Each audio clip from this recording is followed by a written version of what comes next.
అందరికీ శుభోదయం అండి. ఇక్కడ కనిపించేది ఉప్పు గోంగూర అంటారండి.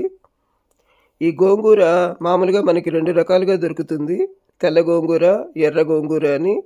అంటే ఎర్ర కాడతో ఉంటుందన్నమాట. తెల్ల గోంగూర తెల్లగా ఉంటుంది ఆ కాడ. ఈ పచ్చడికి సంవత్సరం మొత్తం నిలవ ఉండే పచ్చడికి ఈ ఎర్ర గోంగూర చాలా బాగుంటుందండి. గోంగూర కూడా చాలా పులుపు ఉంటుంది. Very rich in iron content. అందువల్ల ఇది సంవత్సరానికి సరిపడా రెడీ చేసి పెట్టుకుంటూ ఉంటామండి. ఈ ఎర్ర గోంగూర ఎండాకాలంలో మనం సంవత్సరానికి సరిపడా చేసి పెట్టుకోవచ్చు అన్నమాట. ఈ విధంగా తయారు చేసుకున్న ఈ ముడి గోంగూర నేను 1 కేజీ తీసుకున్నాను. దానికి చక్కగా ఒక అర గ్లాస్ నీళ్లు, వేడి నీళ్లు యాడ్ చేసి దాన్ని బాగా కలుపుకోవాలండి ముందర. అప్పుడు ఇలా ఆకులుగా ఉన్న సాఫ్ట్గా ఉంటుందన్నమాట. అది ఒక్కసారి మిక్సీలో వేసి కొంచెంగా గ్రైండ్ చేసేసి పెట్టుకోవాలి.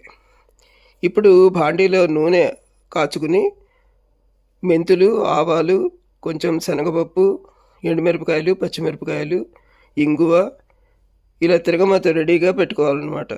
ఇది చల్లారిన తర్వాత ఈ కారం గ్రైండ్ చేసేసి ఆ గోంగూర ముద్దలో కలిపేసుకోవడమే.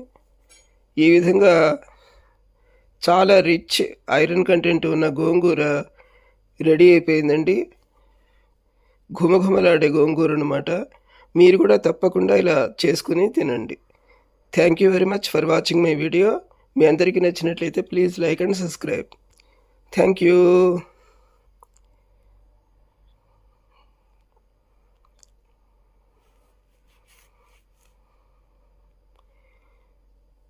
ఈ తిరగమాత కూడా వేసే విధానం 3 వంతులు తిరగమాత వేగిపోయిన తర్వాత అప్పుడు వేయాలండి ఎండుమిరపకాయలు.